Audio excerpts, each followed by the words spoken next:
in any way. And that's because the person at issue is Ellen DeGeneres, and Ellen DeGeneres is a famous and well-beloved Hollywood lesbian. So the reason that that is relevant, her sexuality, is because Ellen DeGeneres tweeted this out yesterday. This is a tweet of her on Katy Perry's birthday, and it's a picture of Ellen DeGeneres staring directly into Katy Perry's cleavage from about 6 inches away as her partner Portia de Rossi laughs next to her. I think it's Portia de Rossi, correct? I'm pretty sure. And Katy Perry is kind of smiling into the camera slightly awkwardly.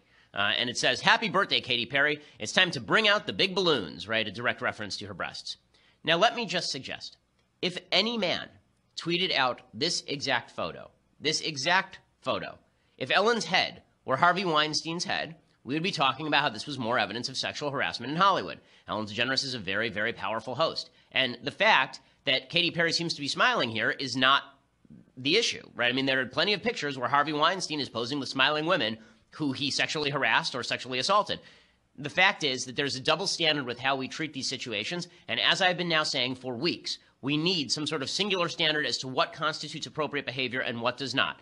Ellen DeGeneres is a lesbian, which means that this is, her acting upon objects of her sexual desire. If a man did the same thing, we would be saying, this is totally inappropriate, how dare he? And it doesn't matter that Katy Perry's smiling, it just shows how toxic masculinity has infused everyone.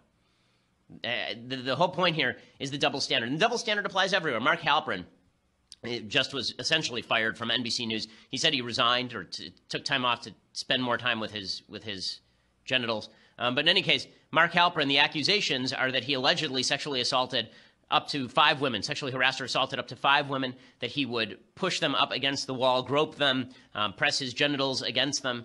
This is Mark Halperin, the guy who wrote Game Change, very famous reporter. He's on NBC News every day, has talked about sexual assault in the most indignant of terms. Sexual assault is horrible. Sexual harassment is horrible. And then meanwhile, in the back room, he's grabbing the interns, apparently. This goes to show you also the not only do we have a double standard with regard to people we like, we have a double standard with regard to ourselves. The stuff that we do, we human beings have a unique capacity to do this. We can engage in many of the sins that we condemn other people for, and the mark of a good human being is that you think enough about this to think whether, in fact, you are upholding the standard that you seek to promulgate, that you're upholding the standard that you seek to push. If you're not doing that, then we all need to do better, and I think we can all do better on these scores. But the reason I'm pointing out these 3 differing scenarios, the HW, the Ellen DeGeneres, and the Mark Halperin situations, is because these double standards have been in place for a very long time, and we need to decide as a society what sort of behavior we are willing to accept. I think the behavior should be this. Men do not touch women without their permission. That's the behavior. Right? We're done here. And it's not the same thing if a man asks out a girl to a bar. It's not the same thing if a man says that a girl is beautiful today. It's not the same thing if a man says that he likes a girl's dress. Okay, a woman's dress. Not the same thing at all. We need to make some actual separations here. But instead, what I feel like this has devolved into is now we're just, as usual, conversations in America devolve into who's the victim today.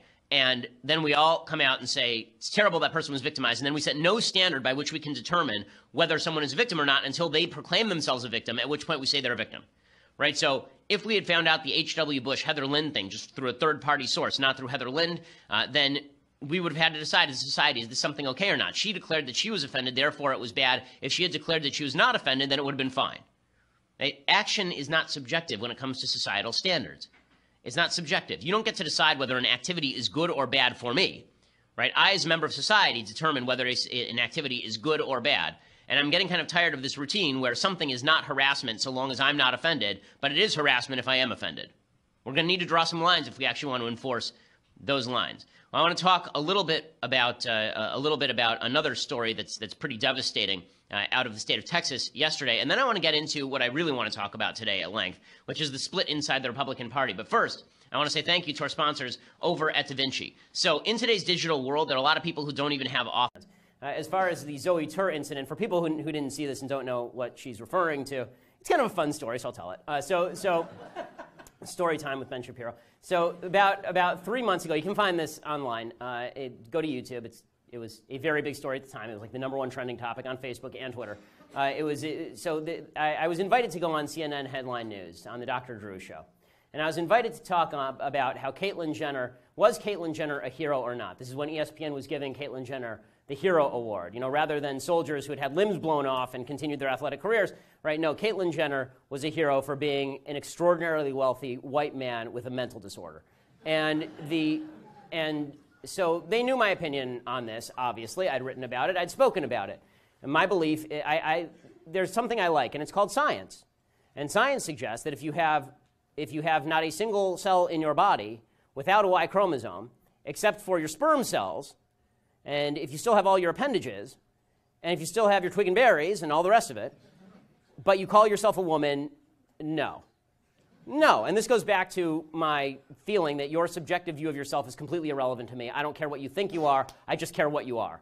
And so, they knew they knew what I was going to say. I'd made this very clear. The producer of the Dr. Drew show, who happens to be a former producer, he told me, on Jerry Springer, decided that it would be a wise idea to have on, to debate me, a guy by the name of Zoe Tur, who is a transgender woman, is a post-op transgender woman, and is a he, because he is still a he. You can lose the parts, and you are still a man. Okay, so they decide to seat the two of us next to each other.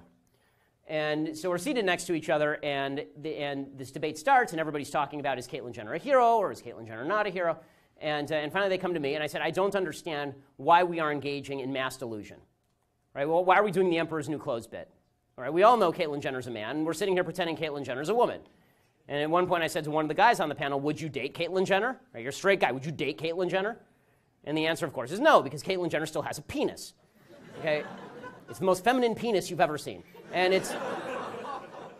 And so I say this, and microaggressions everywhere, and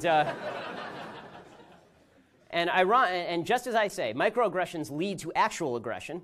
So what happened is I said this, and this transgender guy sitting next to me, he grabs me by the back of the neck on national TV and says, "If you don't cut that out, you'll go home in an ambulance, or I'll send you home in an ambulance," which is weird because ambulances don't go home, and.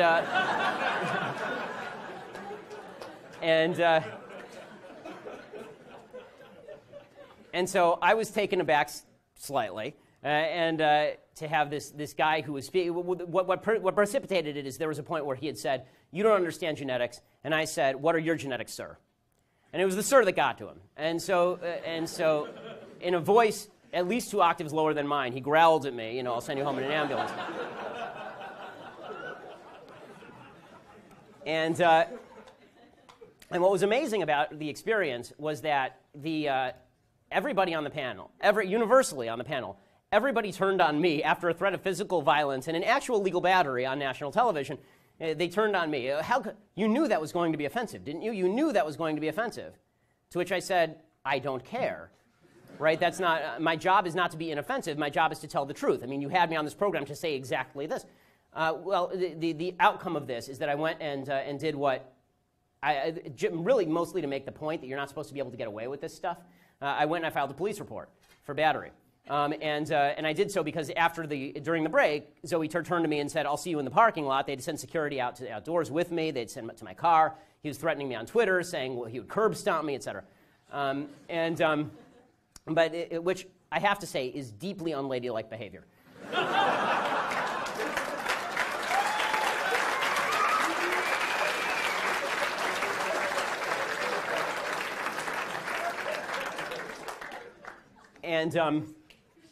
And so the end result was that it goes from the police to the DA. It finally gets to the DA, and the DA says that we can't. This fact pattern we can't do. I mean, it's on video, but this fact pattern we can't do anything because the person who assaulted you, essentially, the person who committed battery upon you, is a member of a victimized minority. Essentially, there is no doubt, none, that if I had been the one who grabbed Zoe Tur by the back of the neck and threatened to send him home in an ambulance, that I certainly would have been given some sort of probation. There's no question about it. I've talked to multiple police officers in the LAPD, and they assure me this is the case.